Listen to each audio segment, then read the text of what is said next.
নমস্কার বন্ধুরা, good morning. আশা করি তোমরা সবাই ভালো আছো। আমিও ভালোই আছি। গরম যা পড়ছে তাতে কতদিন ভালো থাকা যায় সেটা বলা যাচ্ছে না। বাইরে রোদের তাপ প্রচণ্ড। আর শনিবার করে আমরা রাত্রিবেলা কালমেঘ পাতায় ভিজিয়ে দিই, সেটাই রবিবার সকালে খাওয়া হয়। আর আজকে এত প্রচণ্ড তেতো হয়ে গেছে, মানে খাওয়াই যাচ্ছে না। আমার হাজব্যান্ডও দেখলাম অনেকটাই খেয়ে চলে গেছে। কিভাবে খেলো কে জানে। কিছুদিন আগে আমাদের বাড়িতে কাজ হচ্ছিল, মানে দেখিয়েছিলাম, তো সেগুলোই পরিষ্কার করব ওদিকে।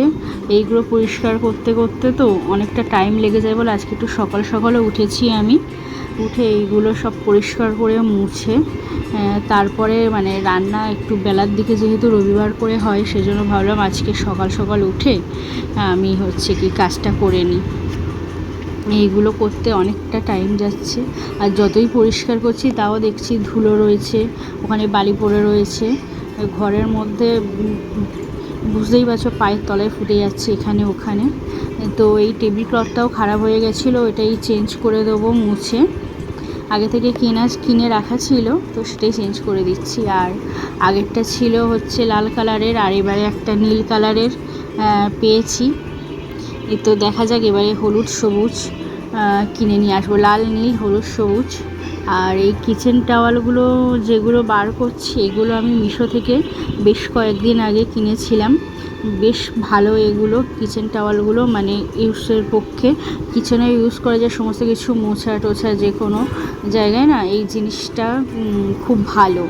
তোমরা কিনতেও পারো, আমি বললাম। এটা খুব ভালো জিনিস, খুব বেশি দাম না, অনেকগুলো করে থাকে একসঙ্গে। মিশোতে বেশ সস্তায় পাওয়া যায়, কিন্তু কোয়ালিটিও খারাপ হয় না, বেশ ভালোই হয়। আমি মিশো থেকে বেশ কিছু জিনিস কিনেছি এর আগে। আর এটা আমার পরিষ্কার করা হয়ে গেছে। আর এগুলো দেখো এই যে কীরকম লাগছে। আর জলের বোতলগুলোও রাখবো, ওগুলো ভরা ছিল না বলে ওই জন্য এখন রাখিনি, পরে ওগুলো ভরে রাখবো। আর এইদিকে এগুলো সব কৌটোগুলো এদিক ওদিক হয়ে আছে, এগুলো মুছে টুছে আমি এগুলো সব মুছে নিয়েছি। এগুলো ঝাঁট দিয়ে মুছতে বেশ খানিকটা সময় লেগে গেছে আমার ওইদিকে। আর এই জামা কাপড়গুলো কালকে কেচে রেখেছিলাম, সেগুলোই এখন গুছিয়ে রেখে দেবো। এগুলো করতে করতে প্রায় 11টা 11:30 বেজে গেছে। আর শরীর দিচ্ছে না। হাজব্যান্ডকে বলেছিলাম টিফিন নিয়ে আসতে, ওই জন্য আমাদের জন্য লাচ্ছা পরোটা এনেছে। আর মেয়ের জন্য আমার জন্য একটু চা করে নিয়েছি। ব্যাস, না খেলে আর কাজ করা যাবে না। খেয়ে নিই, এবারে আমি রান্না বসাবো যথারীতি। আর রবিবার করে জানোই আমাদের তো মাংস হয়।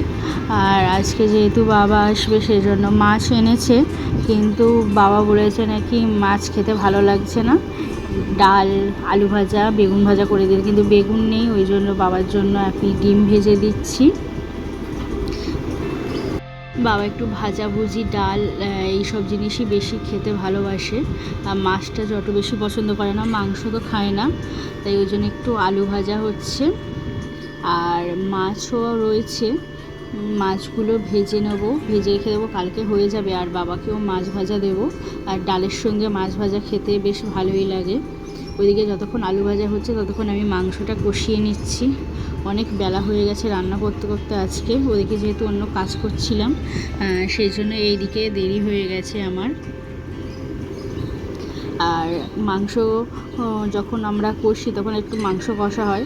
আর আজকে তো এত বেলা হয়ে গেছে, আর খাওয়াই হবে না। এদিকে আলু ভাজা যথারীতি হয়ে গেছে, মাছগুলোও ভেজে নেব, আমাদের কালকে হয়ে যাবে মাছ একে। আর আমার এদিকে কাজের দেরি হয়ে যাচ্ছে বলে হাজব্যান্ড এদিকে একটু দই ফেটিয়ে দিচ্ছে মাংসে দেওয়ার জন্য। এক হাতে সব কিছু করতে একটু বেশ বেলা হয়ে যায়। বাজার করে আনলে তারপরে এগুলো সব কিছু করা হয়, সেই জন্য একটু তো দেরি হয় একা একা করতে। চারা মাছ কাটা থাকে বলে মা আর মেয়ে অতটা খেতে ভালোবাসে না, কী করা যাবে। কিন্তু ভাজা মাছ এগুলোকে বেশ ভালোই লাগে। আর এই আজকের লাঞ্চ, দেখো। তো আমরা খেয়ে নিই, আজ এই পর্যন্তই থাক, টাটা বাই বাই।